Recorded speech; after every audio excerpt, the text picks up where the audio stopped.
My name is Drake, 23 years old, and I've worked consistently since I was 15 while maintaining a full college schedule. Last Christmas, I watched my sister Heather unwrap keys to a brand new Mercedes with a giant red bow while I received a $2 owl-shaped bank and a condescending pat on the head. That night, I packed my Toyota Legally Mine thanks to Grandma Mabel and drove away. Dad's threatening voicemail came an hour later. Return the car, or we'll report it stolen. Before I continue my story, drop a comment letting me know where you're watching from. Hit that like button, and subscribe if you've ever felt invisible in your own family. I grew up in a comfortable middle-class neighborhood in suburban Chicago. Our house wasn't massive, but it was nice 4 bedrooms, finished basement, and a yard big enough for cookouts in the summer. From my earliest memories, though, I always felt like the practice child while my younger sister Heather was treated as the golden one, the perfect child who could do no wrong. When I was 8 years old, I brought home my report cards straight, as across every subject. I remember the weight of my backpack as I rushed through the front door, bursting with pride and excitement to show my parents. I found them in the living room, applauding wildly as 4-year-old Heather performed a simple dance routine she'd learned in her preschool class. I waited patiently for 10 minutes, report card clutched in my sweaty hand, before trying to get their attention. "Mom, Dad, I got my report card today," I announced, holding out the paper with its row of perfect grades. Dad glanced at it briefly. "That's nice, Drake. Hey, did you see how Heather pointed her toes? Just like a real ballerina." Mom barely looked away from Heather. "Just put it on the fridge, honey. We'll look at it later." They never did. When I was 10, I won first place in the district science fair with a project on renewable energy. I'd spent weeks building a working model of a hydroelectric dam, staying up late after finishing my regular homework, researching and perfecting every detail. The awards ceremony was scheduled for 6 o'clock on a Thursday evening. My teacher, Mrs. Fulton, had called my parents personally to tell them how exceptional my project was. That evening, I stood on the stage scanning the audience, but their seats remained empty. I accepted my trophy with a forced smile, telling myself maybe there had been an emergency.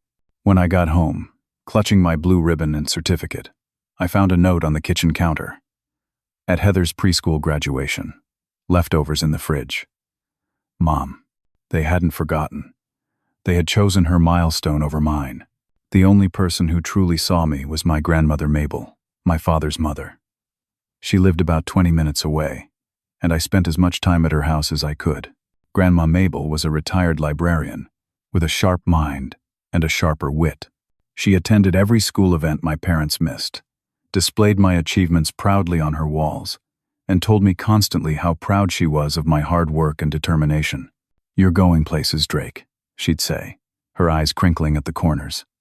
"Don't you ever forget that you're worth something, no matter what anyone else makes you feel." The contrast between my bedroom and Heather's spoke volumes about where I stood in the family hierarchy. My room was small and functional. A twin bed with plain navy sheets. A wooden desk I'd inherited when Dad upgraded his home office. A dresser with one drawer that always stuck. The walls were bare except for a few science posters I'd put up myself. Heather's room was a princess-themed wonderland. Pale pink walls with hand-painted butterflies. A custom canopy bed with coordinating curtains. A vanity table with a lighted mirror. And a walk-in closet filled with clothes and toys. My parents had hired a professional decorator when she turned 5, sparing no expense to create her dream space. When I turned 16, my life changed briefly for the better. Grandma Mabel surprised me by giving me her Toyota Corolla.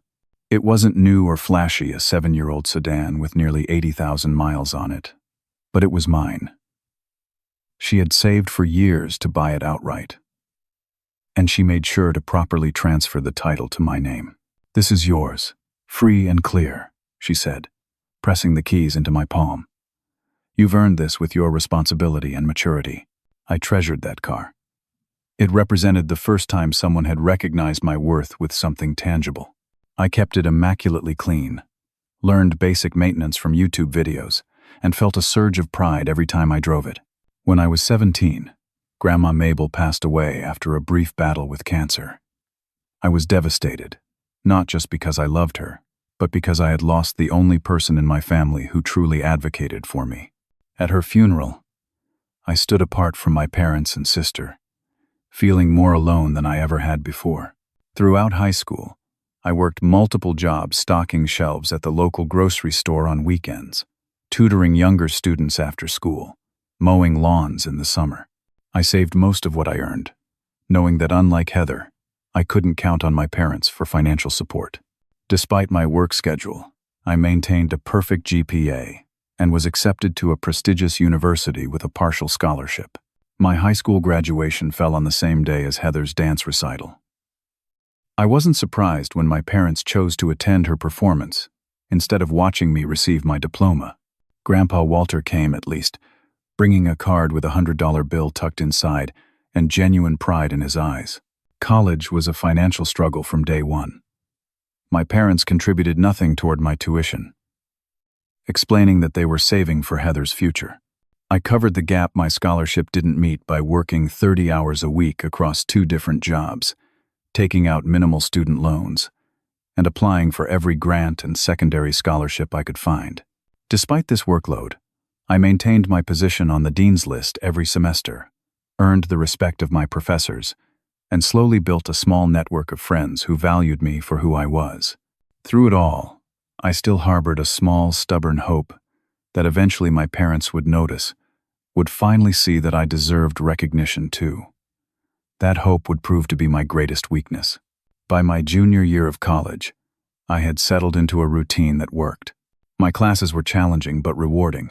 My part-time job at the campus bookstore covered my basic expenses, and I had even managed to save a little. As Christmas approached during my senior year, I felt a familiar mix of dread and hope. Maybe this year would be different. Maybe this would be the Christmas when my parents finally acknowledged my hard work and achievements. The fall semester had been particularly successful for me. I'd been invited to present a research paper at an undergraduate conference, earned an academic award that came with a small stipend, and secured a promising internship for the following summer. These were accomplishments worth celebrating, I thought naively.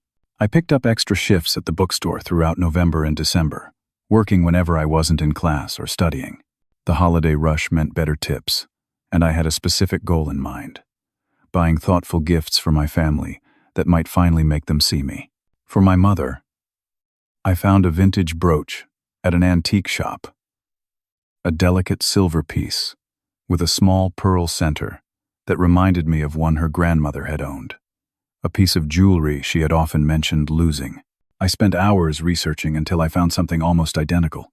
For my father, I tracked down a rare first-edition history book about the Civil War, his particular area of interest.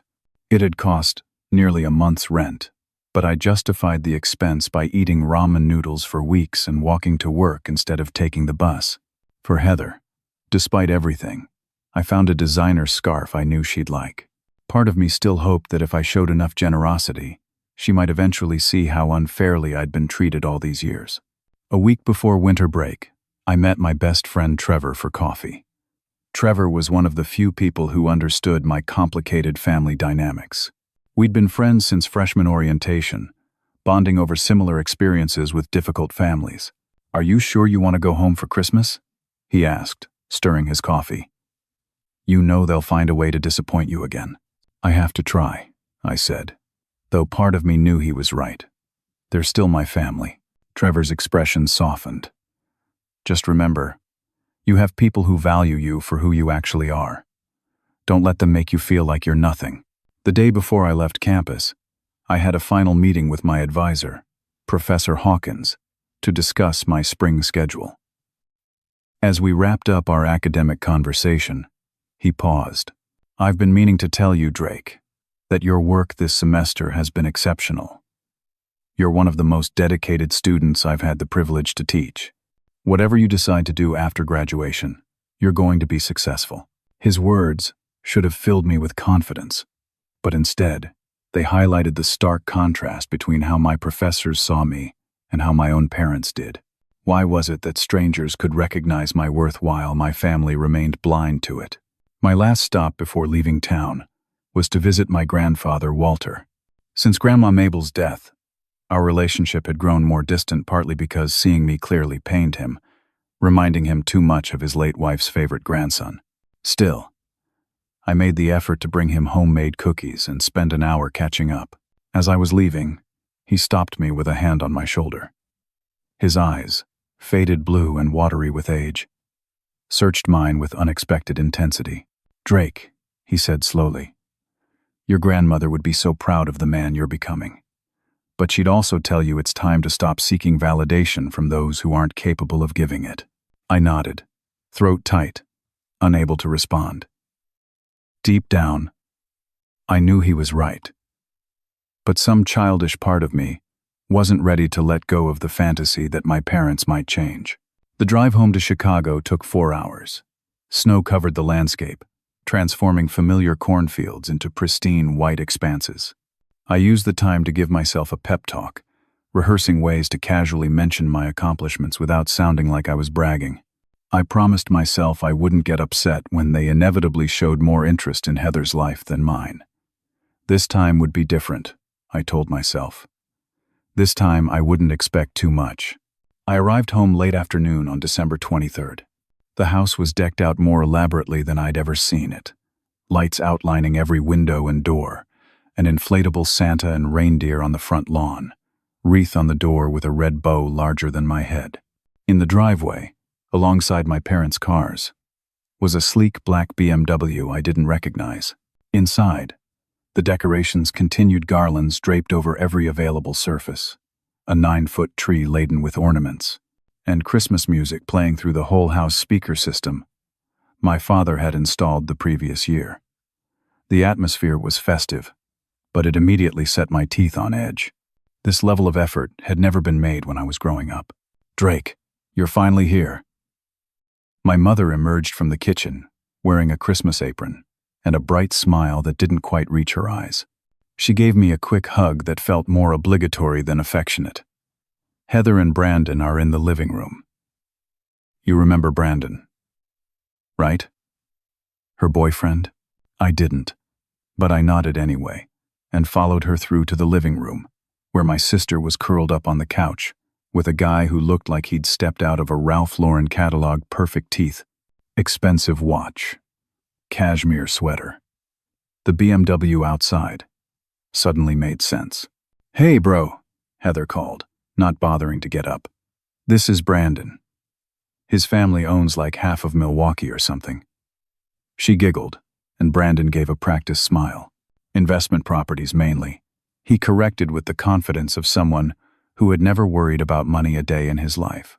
Dinner that evening set the tone for what was to come. My father carved the roast beef with ceremonial precision, serving Brandon first, then Heather, then my mother, and finally me. The conversation revolved entirely around Heather's semester at the state university, where she had managed to pull a 2.7 GPA, a vast improvement over her previous 2.3. "We're so proud of how hard she's working," my mother gushed, refilling Brandon's wineglass. "College is such a challenge these days." I took a sip of water, swallowing the urge to mention my 3.9 GPA and recent academic award. I had tried that approach before, and knew it would only lead to uncomfortable silence, followed by someone changing the subject. After dinner, as I was helping clear the table, something neither Heather nor Brandon offered to do, I overheard my parents in the hallway. "Do you think she suspects anything about the big surprise?" my father asked in a stage whisper. "Not a clue," my mother replied. "She's going to be absolutely shocked." My heart gave a little jump. Maybe they had planned something special for both of us. Maybe they had finally recognized that I deserved to be celebrated too. It was a foolish hope, but one I couldn't quite extinguish.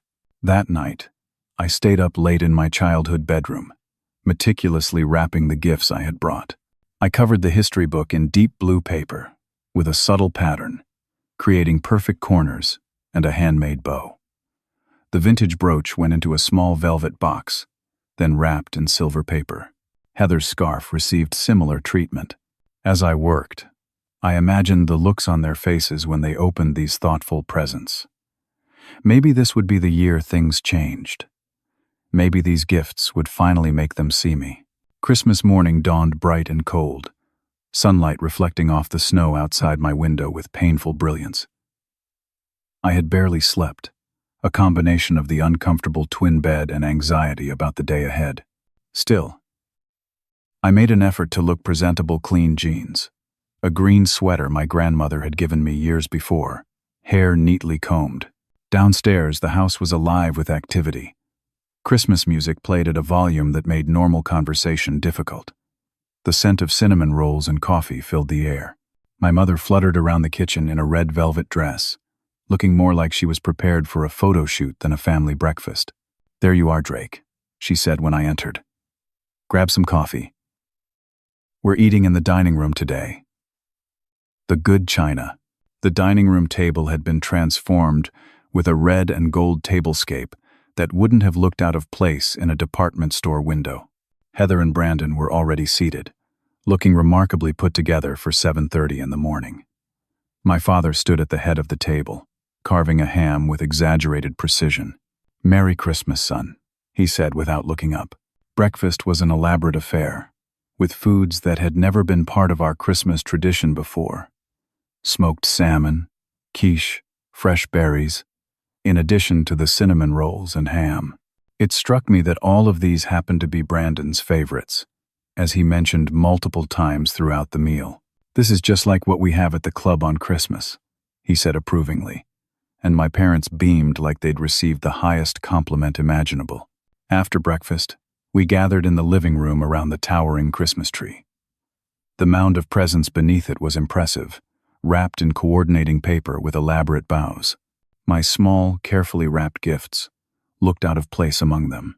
"Drake," my father announced, handing me a digital camera. "You're on photography duty. We want to capture Heather's reactions." It wasn't a request. I took the camera without protest and positioned myself where I could get good angles of the gift opening. This was a familiar role for me, the observer, the documenter, never the participant. The next hour was a blur of Heather opening, present after present.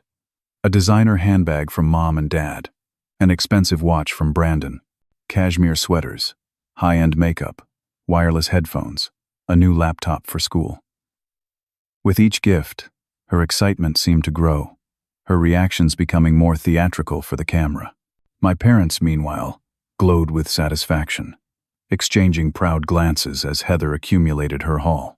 Brandon sat nearby, scrolling through his phone when he thought no one was looking, occasionally offering an appropriate comment when a gift was displayed in his direction. Finally, all the packages under the tree had been opened except for my 3 modest contributions, which had somehow been pushed to the back, partially hidden by discarded wrapping paper. "I didn't mention them. Is that everything?" Heather asked, surrounded by her bounty. My father's eyes twinkled. "Well, there is one more surprise. But it's not under the tree."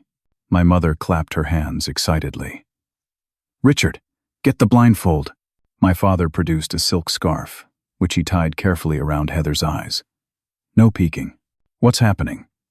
Heather giggled, reaching out blindly. "We're going to lead you to your big surprise," my mother explained, taking one of Heather's hands while my father took the other. "Drake, keep filming." I followed them through the house and out the front door into the biting cold, camera raised. In the driveway sat a brand new Mercedes sedan, gleaming white against the snow, with an enormous red bow on the roof. I felt my stomach drop, even as I kept the camera steady. "Ready?" my father called. 3, 2, 1. They removed the blindfold, and Heather's scream was so high-pitched I winced behind the camera. "Oh my God. Oh my God. Is that mine? Really? Oh my God." She jumped up and down, running to the car and touching it, as if to make sure it was real. My parents followed, beaming with pride, my father dangling the keys. Brand new Mercedes C-Class, he announced. 0 miles. We've already added you to our insurance, and here's a gas card with a $1,000 balance. The dealer will handle all the routine maintenance for the first 3 years. Through the viewfinder of the camera, I watched my sister throw her arms around our parents, tears of joy streaming down her face. Brandon stood nearby, nodding appreciatively at the car's features. "This is the best Christmas ever," Heather declared, and my parents looked at each other with expressions of pure satisfaction. I kept filming, my hands now on autopilot while my mind went numb. The contrast was so stark it was almost comical. Here was my sister, 19 years old, receiving a luxury car worth more than what I'd paid in tuition over 4 years. She had never worked a day in her life, was barely passing her classes, and had everything handed to her. Eventually, the excitement over the car subsided enough for everyone to move back inside. As they warmed up with fresh coffee, I quietly retrieved my wrapped gifts from behind the tree and placed them on the coffee table. "Oh," my mother said, noticing the packages. "What are these?" "Just a few things I brought," I said, trying to keep my voice neutral. "This one's for you, Mom. Dad, that blue one is yours. And Heather, the silver one." My mother unwrapped the vintage brooch without much interest, glancing at it briefly. "Oh, how old-fashioned." "Thank you, Drake." She set it aside, without pinning it on. My father gave the history book slightly more attention, flipping through a few pages before setting it down. "Interesting. I think I've read something similar before." Heather barely looked at the designer scarf, adding it to her pile of gifts with a distracted thanks. None of them had noticed the time, effort, or expense that had gone into these presents.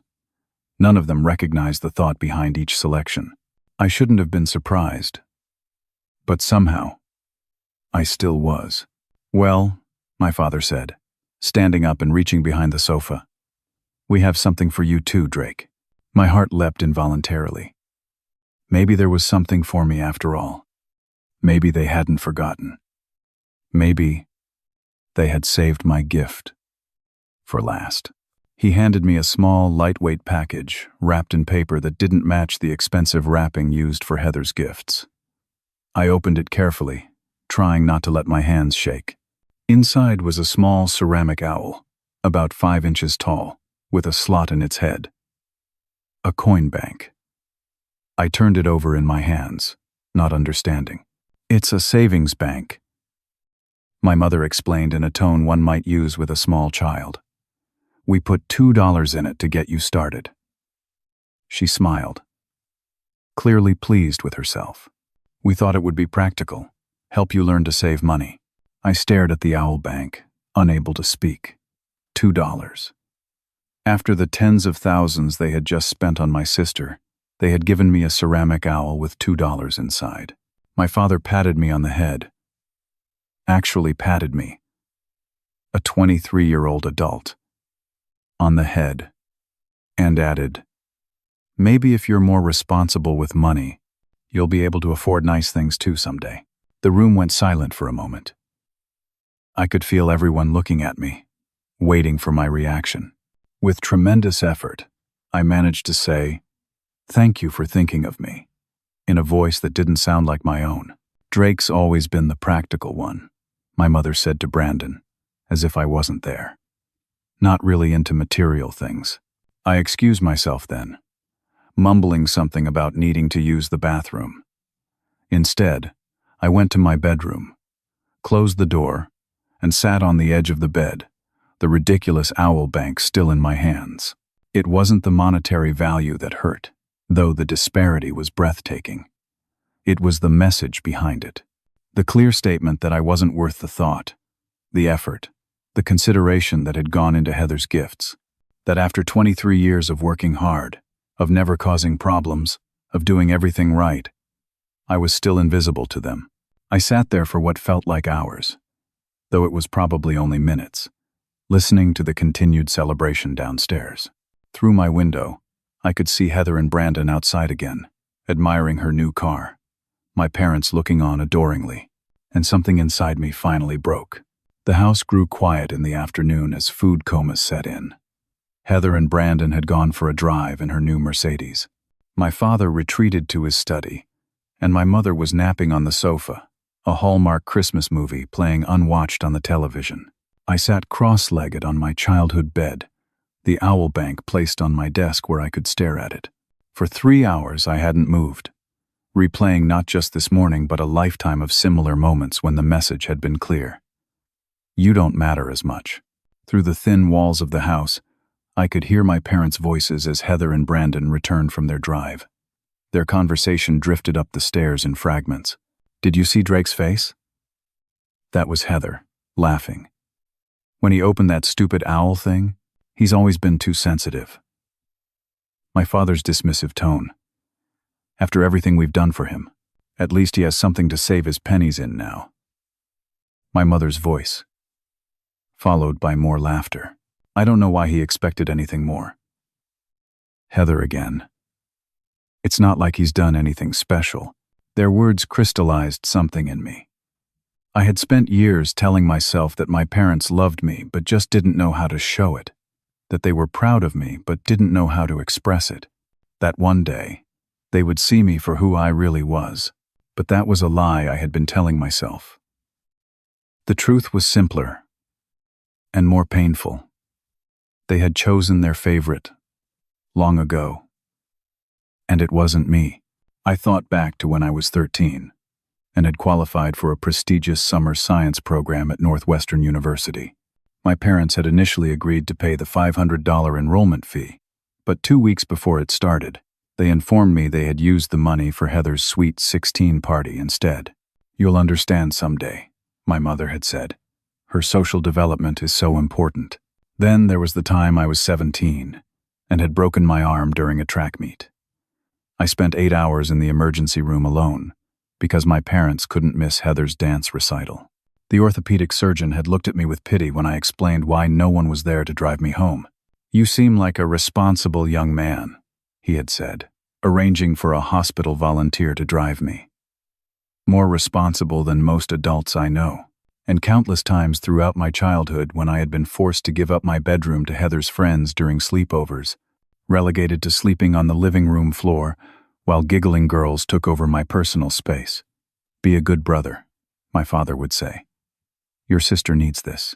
I stood up from the bed, a strange calm settling over me. I no longer felt hurt or angry, just clear. With methodical precision, I began packing my duffel bag. Clothes, toiletries, laptop, chargers, the few books I had brought home. I added my wallet, keys, and phone. After zipping the bag closed, I tore a page from a notebook and wrote a brief note. I'm returning to my apartment near campus. Thank you for Christmas. Drake. Short, polite, revealing nothing of my inner turmoil. I placed it on the made bed, took one last look around the room that had never really felt like mine, and picked up my bag. As I descended the stairs, duffel over my shoulder, my father emerged from the kitchen. Where do you think you're going? He asked, brow furrowed. Back to my apartment, I replied evenly. Don't be ridiculous. It's Christmas Day. Nobody leaves on Christmas Day. I need to get back. I have work tomorrow. This wasn't true, but it sounded plausible. His face darkened. This is about the presents, isn't it? You're being childish and ungrateful. Your mother and I raised you better than this. Something in his tone, the audacity of calling me ungrateful after everything finally cracked my composure. Raised me? I repeated, my voice unnaturally calm. When exactly did you raise me, Dad? Was it when you missed every school event I ever had? Or when you spent my college fund on Heather's Sweet 16? Or maybe it was today, when you gave her a luxury car and me a $2 owl bank. His face flushed with anger. Don't you dare take that tone with me in my house. After everything we've done for you, what exactly have you done for me? I interrupted, surprising both of us. I've been working since I was 15.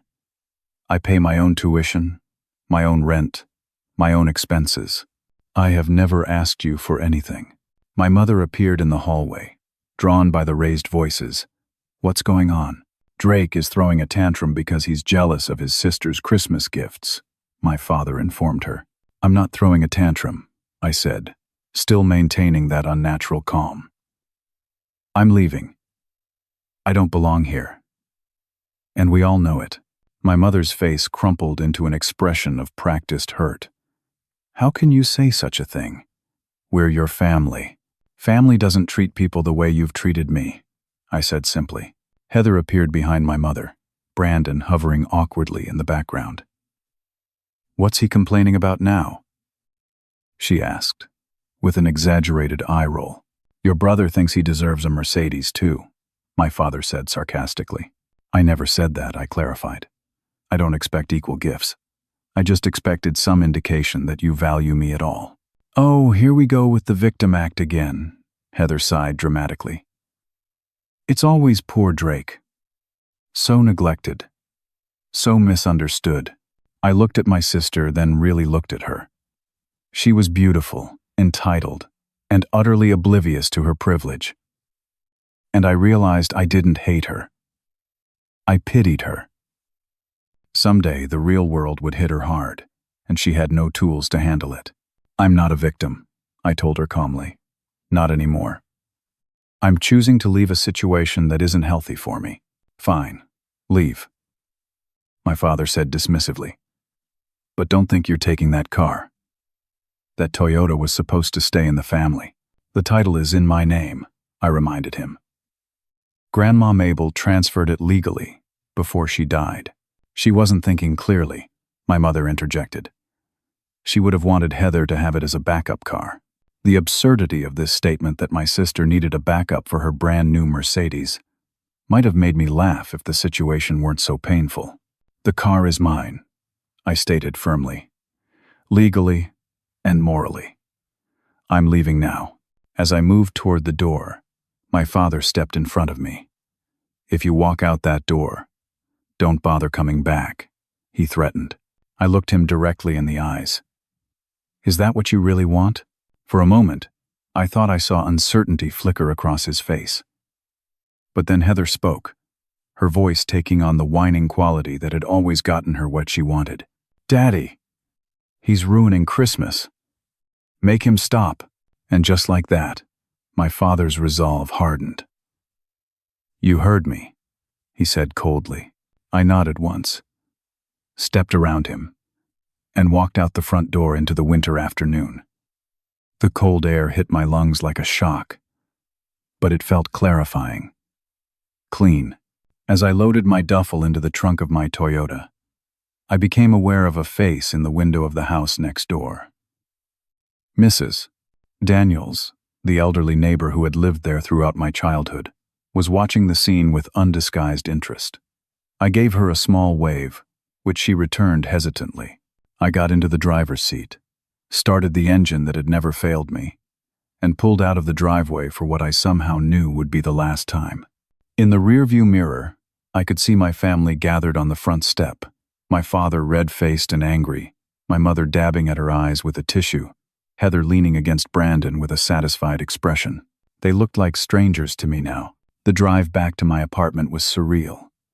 The same snow-covered landscape I had driven through with such hope 2 days earlier now seemed alien and hostile. Christmas lights twinkled in the windows of houses I passed, each one representing families together, celebrating.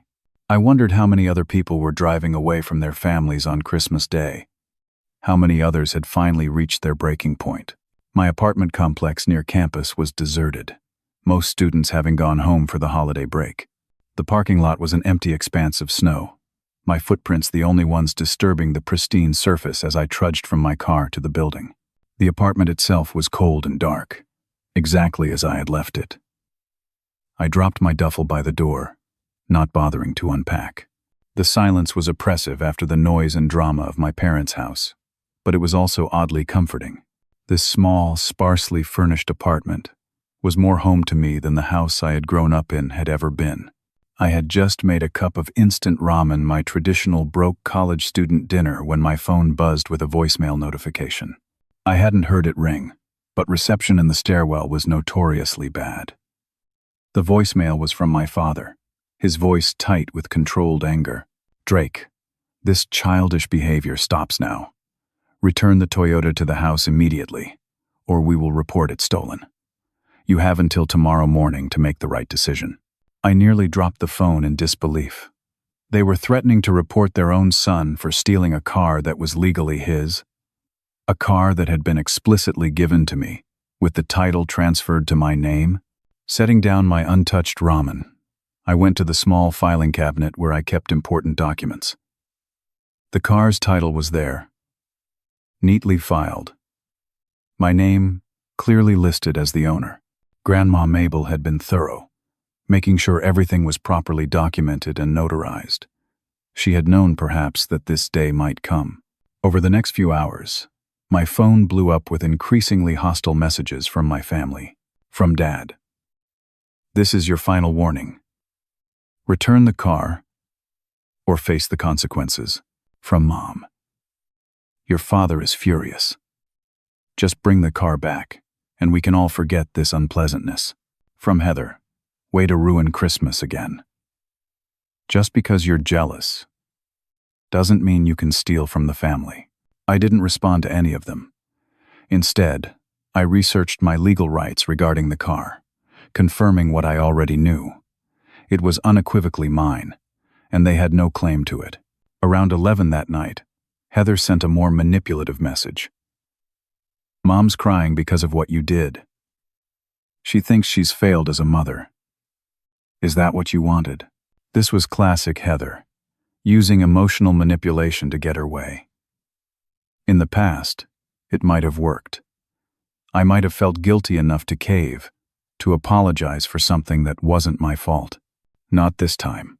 By morning, the threats had escalated. My father called 6 times in a row, and when I didn't answer, he left another voicemail. "We've contacted the police. We've reported the Toyota stolen. When they find you, and they will find you, you'll be arrested. Is that what you want? A criminal record? No job will hire you then." My hands shook as I ended the message, but not from fear, from anger. They were willing to have their own son arrested over a 7-year-old Toyota with high mileage, all because they couldn't stand the thought of me having something they hadn't controlled. I had just decided to contact a lawyer when there was a knock at my door. Through the peephole, I could see a police officer standing in the hallway, looking bored and slightly annoyed. My heart raced, but I took a deep breath and opened the door. "Are you Drake Calloway?" the officer asked, consulting a small notebook. "Yes, sir, I am," I responded, trying to keep my voice steady. "I'm Officer Bennett. I'm here about a stolen vehicle report filed by Richard and Elaine Calloway. They claim you've taken a Toyota Corolla belonging to them." "I have documentation showing that the car is legally mine," I told him, retrieving the title from where I had left it on the counter. "My grandmother transferred ownership to me before she died. Everything is notarized and properly filed with the DMV." The officer examined the document, his expression shifting from boredom to mild interest. "This appears to be an order," he said finally. "Do you have any idea why your parents would file a false police report?" I hesitated, not wanting to air family drama to a stranger, but also not wanting to be wrongfully arrested. We had a disagreement over Christmas. They've never accepted that my grandmother gave me the car. I think they believe it should have gone to my sister instead. Officer Bennett nodded, returning the title to me. "Family disputes around the holidays never fails," he muttered. "I'll make a note that the vehicle is legally yours and close this report. You might want to keep that title handy, though, just in case." After he left, I sat on my sofa, shaking with a mixture of relief and renewed anger. My own parents had tried to have me arrested. How had we reached this point? What kind of people would do that to their child? The answer was painful, but clear. The kind of people who had never really seen me as their child in the first place. In their eyes, I had always been an accessory to Heather's story, not the protagonist of my own. Throughout the following week, my parents' tactics shifted. When threats didn't work, they tried guilt. When guilt didn't work, They tried flying into a rage. When I continued to maintain radio silence, they began reaching out to extended family members, spinning a tale of an ungrateful son who had stolen from them and broken their hearts. Aunts, uncles, and cousins I rarely spoke to began sending me concerned or accusatory messages, most of them clearly hearing only my parents' distorted version of events. "How could you steal from your own parents?" wrote an uncle I hadn't seen in 5 years. "Your mother is devastated," claimed an aunt who had never once called me on my birthday. Even my grandfather Walter, who had seemed to understand my position, sent a confused message. "Your parents say you've taken something valuable from them and refused to return it. What's going on, son?" I spent an hour composing a careful email to him, explaining exactly what had happened, including details about Christmas morning and the owl bank. I attached a copy of the car title and a photo of the owl, still sitting on my desk where I'd placed it upon returning to my apartment. His response came the next day. "I believe you. Your grandmother would be proud that you finally stood up for yourself. Be careful, your father never did handle being wrong very well."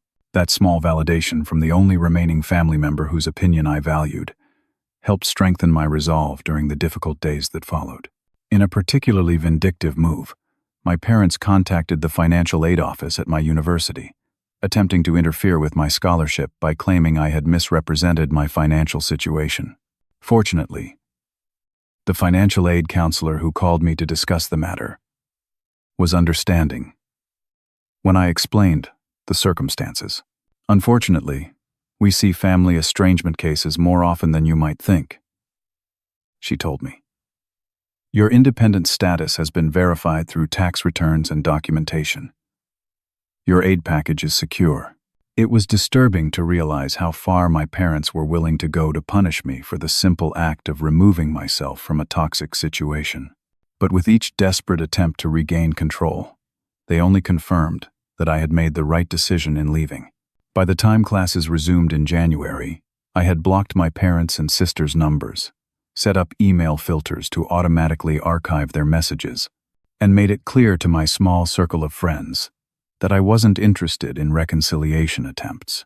The initial pain was still there, but increasingly, it was overshadowed by a sense of freedom I had never experienced before. The ties that had bound me to toxic expectations and conditional love had been severed. For the first time in my life, I was truly on my own, and discovering that maybe that wasn't such a terrible thing after all. January arrived with bitter cold and a fresh sense of purpose. As other students trickled back to campus, complaining about having to leave the comfort of their family homes, I threw myself into my final semester with renewed focus. Without the weight of familial expectations and disappointments, I found I had more energy for things that actually mattered to me.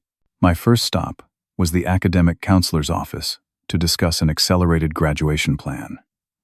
I had enough credits to graduate a month early if I added one additional course to my already full schedule. "It's an ambitious plan," Miss Rivera warned me, reviewing my proposed schedule. 5 upper-level courses, plus your existing work commitments, is a heavy load. "I can handle it," I assured her.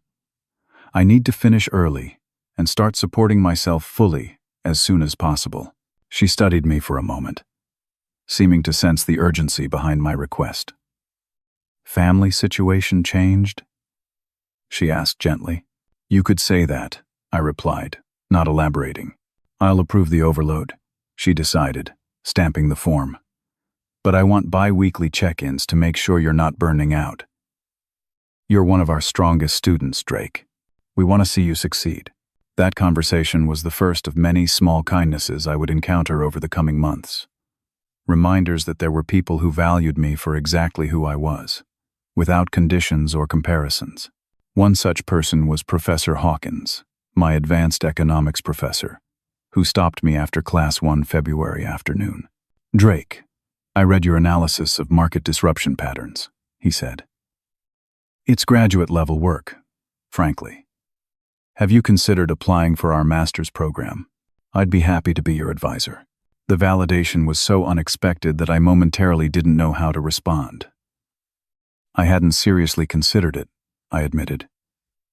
I need to start earning a real income as soon as possible.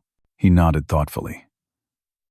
I understand financial concerns, but there are fellowships that would cover your tuition and provide a stipend. Someone with your talent shouldn't have to choose between education and economic stability. Think about it. That conversation planted a seed that would grow in the coming weeks. For the first time, I began considering a future based not on financial survival, but on my actual strengths and interests. What might be possible if I actually pursued what I was good at, rather than just what was practical. Another unexpected development came in the form of Natalie Chen, a brilliant engineering student I met in a cross-disciplinary seminar on sustainable business practices. With dark, intelligent eyes and a no-nonsense attitude, she challenged my perspectives and made me laugh in the same breath. Your economic model is missing a critical variable, she informed me during our first group project meeting, proceeding to explain exactly what I'd overlooked with devastating precision. Rather than feeling defensive, I found her directness refreshing after years of passive-aggressive family dynamics. We started meeting for coffee before class, then for dinner, then for reasons that had nothing to do with coursework at all. Natalie came from a close-knit family that had supported her ambitions from an early age. When I finally shared snippets of my own family situation, her outrage on my behalf was fierce and validating. "They gave you a what?" she demanded when I described the owl bank incident. "A ceramic owl bank with $2 in it," I repeated, finding that the story had lost some of its sting now that I could share it with someone who responded appropriately. "While your sister got a Mercedes," Natalie clarified, her expression incredulous. "Correct. And then they tried to have you arrested for driving your own car." "Also, correct." She shook her head, reaching across the table to take my hand. "Drake, I'm so sorry you went through that. But I'm also really impressed by how you've handled it. A lot of people would have been broken by that kind of treatment." Her words meant more than she could know. Maybe I wasn't broken. Maybe I was stronger than I had realized. In March, I applied for a competitive summer internship at a financial analysis firm in Chicago. The application process was rigorous. 3 rounds of interviews, a complex data analysis test, and a presentation to the executive team. Each step of the process built my confidence, as I realized I was being evaluated solely on my own merits, with no family connections or preconceptions involved. When the acceptance email arrived, offering not just the internship but a stipend generous enough to cover a security deposit on a new apartment, I celebrated by taking Natalie out to the nicest restaurant I could afford. "They chose me," I told her, still slightly amazed. "Out of 300 applicants." "Of course they did," she replied, raising her water glass in a toast. "You're exceptional, Drake. It's about time people started recognizing that." My grandfather, Walter, was another source of unexpected support during this period. He called me one rainy April afternoon, his voice gruff with emotion. "I'm at the coffee shop near your campus," he said without preamble. "Think you could spare an hour for your old grandpa?" I found him in a corner booth, looking older and frailer than I remembered, but his eyes still sharp. Without any lead-up, he pushed an envelope across the table to me. "Mabel would have wanted you to have this," he said. "I've been holding on to it, waiting for the right time." Inside was a check for $5,000 and a letter written in my grandmother's distinctive handwriting, dated just weeks before her death. "My dearest Drake, if you're reading this, it means I'm gone, and Walter has determined you're ready for what I've set aside for you. It isn't much, but it's a start. You have always been special, Drake, thoughtful, hardworking, and kind in ways that often go unnoticed by those who should see you most clearly. The world will try to tell you that you're not enough. Don't believe it for a second. You are more than enough. You always have been. Build a life that makes you proud. That's all I ask. All my love, Grandma Mabel." I read the letter twice, fighting back tears. Even from beyond the grave, my grandmother was still advocating for me, still seeing me clearly. "I can't accept this money," I told Walter, though my fingers clutched the letter tightly. You can and you will, he insisted. It's not from me, it's from her. She saved it specifically for you, kept it separate from the rest of her estate, so your parents couldn't touch it. Looking at his determined expression, I realized that accepting the gift would honor not just my grandmother's memory, but also Walter's commitment to carrying out her wishes. Thank you, I said simply, tucking the envelope carefully into my jacket pocket. Walter nodded, satisfied. Now, tell me about this internship of yours. Mabel always said you had a head for numbers. As spring's semester neared its end, I discovered an unexpected talent that would ultimately shape my career path. For a final project in my financial modeling class, I developed an algorithm to identify potential high-growth investments based on environmental sustainability metrics. Professor Hawkins was so impressed with my work that he connected me with a former student named Garrett Willis, who ran a boutique investment advisory focusing on ethical investing. Your algorithm is exactly what we've been trying to develop internally, Garrett told me when we met via video call. Would you consider consulting for us on the side? We can pay market rate. That first consulting project led to others, and by graduation, I had established a small but growing side business, analyzing investment opportunities for clients interested in both financial returns and positive social impact. The day after graduation, which I attended alone but not lonely, with Natalie, Trevor, and several professors cheering me on, I received an unexpected visitor at my campus apartment. My father stood awkwardly in the hallway, looking simultaneously authoritative and uncertain. Your mother and I want to talk, he announced without greeting. We think it's time to put this unpleasantness behind us. I noted his choice of words, unpleasantness, rather than our treatment of you, and put behind us, rather than apologize. Why now?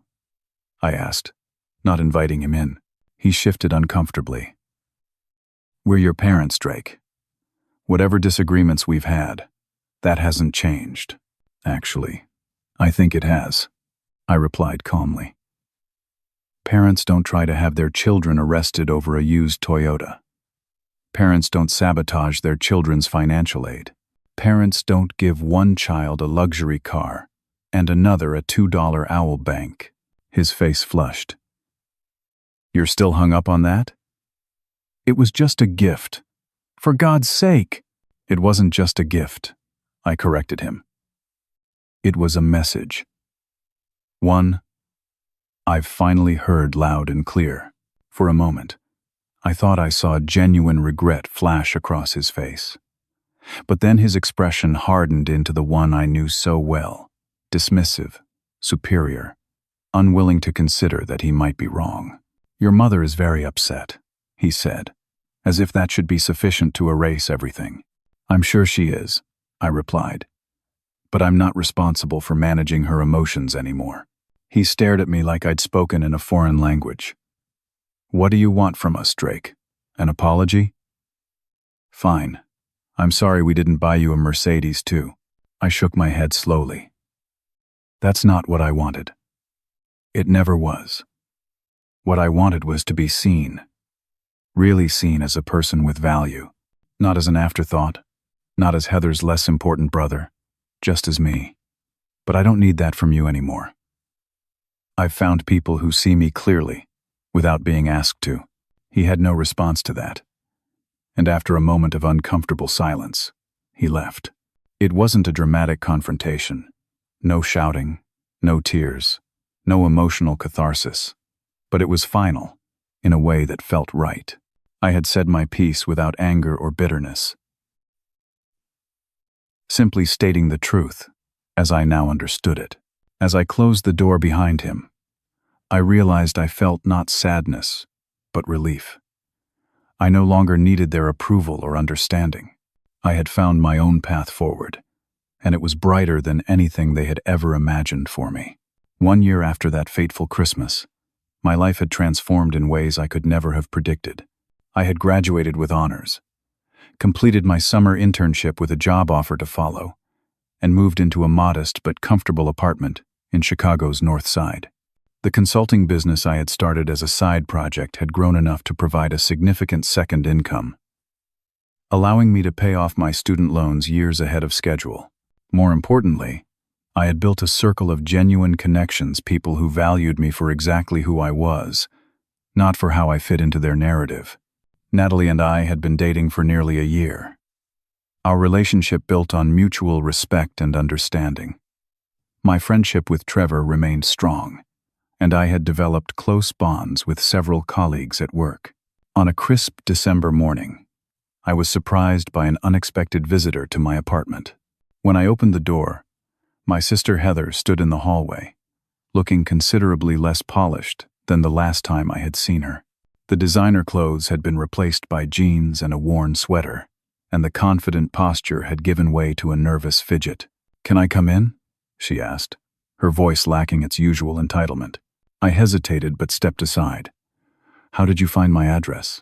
"Grandpa Walter," she admitted, perching awkwardly on the edge of my sofa. "I hope that's okay," I nodded, not offering coffee or pleasantries. "What brings you here, Heather?" She looked around my apartment, taking in the simple but tasteful furnishings, the framed diploma on the wall, the photos of me with Natalie and friends. "Nice place," she commented, seeming genuinely surprised. "Thank you. But I assume you didn't come all this way to evaluate my decorating skills." She sighed, shoulders slumping slightly. "Mom and Dad cut me off financially," she said bluntly. 3 months ago. Said I needed to learn responsibility. I raised an eyebrow, waiting for her to continue. "I failed out of college," she admitted, staring at her hands. "Too many parties, not enough studying. Brandon dumped me when Dad stopped paying for everything. I'm working at a coffee shop now, living with a roommate in a crappy apartment." "I'm sorry to hear that," I said, and meant it. Despite everything, I didn't enjoy seeing her struggle. "But I'm not sure what this has to do with me." She looked up, eyes shining with unshed tears. "How did you do it? All those years, working and studying and never having anyone in your corner. How did you not just give up?" The question caught me off guard. It was perhaps the first time Heather had ever shown interest in my experience, or acknowledged that it had been different from hers. "I had Grandma Mabel," I said after a moment. "And later, I found other people who believed in me. But mostly, I just didn't see giving up as an option." "I thought you were the lucky one," she said quietly. "Getting to be independent, not having Mom and Dad micromanaging your every move." I couldn't help the short laugh that escaped me. "That's not how it felt at the time." "I know that now," she acknowledged. "I think I always knew, somewhere deep down, that they treated you unfairly. But it was easier to ignore it because it benefited me." She paused, gathering courage. "I'm sorry, Drake. I was awful to you." The apology, so unexpected and seemingly sincere, momentarily left me speechless. This was the first time anyone in my immediate family had acknowledged their role in the dysfunction, let alone apologized for it. "Thank you for saying that," I finally responded. "That means something. I'm not asking for money," she clarified quickly, "or to move in with you, or anything. I guess I wanted to see if there's any chance we could start over somehow, as siblings, real ones." I considered her request carefully. The easy answer would have been no, to hold on to the hurt and resentment, to shut the door on any possibility of reconciliation. But that path led nowhere I wanted to go. "I think that might be possible," I said cautiously. "But it would have to be on new terms. Equal terms. And it would take time." Relief flooded her face. "I'd like that. I really would." We talked for another hour. Really talked. Perhaps for the first time in our lives. She shared the harsh reality check she'd experienced when our parents had finally turned their critical attention on her after years of indulgence. I told her about my job, my relationship with Natalie, the life I was building. When she left, we had a tentative plan to meet for coffee the following week. Not a miraculous reconciliation, but a small step towards something new. After she left, I stood at my window overlooking the city, reflecting on how much had changed in just 1 year. The pain of that Christmas morning hadn't disappeared entirely.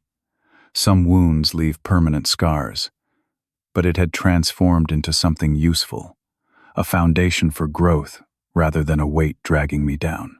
My relationship with my parents remained minimal and carefully bounded. I had allowed limited contact on my terms, only occasional text messages, brief phone calls on holidays. I didn't seek their approval anymore, and that freedom had been the greatest gift I could have given myself. The following week, I paid off the last of my student loans, 3 years ahead of schedule. As I hit submit on the final payment, I remembered my father's condescending pat on the head, his comment about me learning to be responsible with money. The irony wasn't lost on me. In February, I closed on the purchase of my first home, a small but well-maintained condo in a neighborhood I loved. It wasn't extravagant, but it was mine, bought with money I had earned through hard work and determination.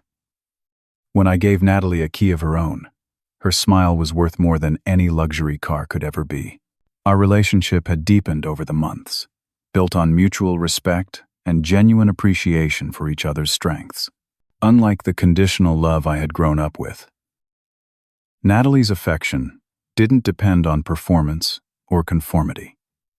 She saw me clearly and loved what she saw. "You know what I admire most about you?" she asked one evening as we cooked dinner together in my new kitchen. "My rugged good looks?" I joked. She laughed, nudging me with her elbow. "Your resilience. You went through something that could have made you bitter or broken, but instead, you used it to become stronger and kinder. That's rare, Drake." Her words touched me deeply because they reflected the most important lesson I had learned through all of this. My worth wasn't dependent on others' validation. It never had been. The approval I had spent years chasing from my parents had always been a mirage, an impossible goal designed to keep me striving but never succeeding. Real self-worth came from within, from knowing my own values and living in accordance with them, from recognizing my strengths and accepting my weaknesses, from building connections with people who appreciated the authentic me, rather than some idealized version they wished I could be. I had also learned that forgiveness didn't mean forgetting or excusing. It meant releasing the hold that pain had on my present and future. I could acknowledge what had happened without letting it define me. I could establish boundaries without harboring resentment. Most importantly, I had discovered the freedom that comes from building your own definition of family. The people who truly belonged in my life were those who showed up consistently, who celebrated my successes without jealousy, who offered support without keeping score. Grandma Mabel had known this all along.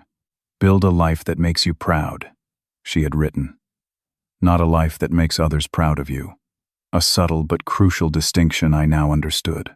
As I look back on that Christmas day and the ceramic owl bank that changed everything, I feel an unexpected gratitude. Without that moment of perfect clarity, that undeniable evidence of where I stood in my family's eyes, I might have spent many more years chasing an approval that would never come, trying to earn a love that should have been freely given. Sometimes the best gifts come disguised as the worst disappointments. Sometimes hitting bottom is what allows you to finally push off and rise to the surface.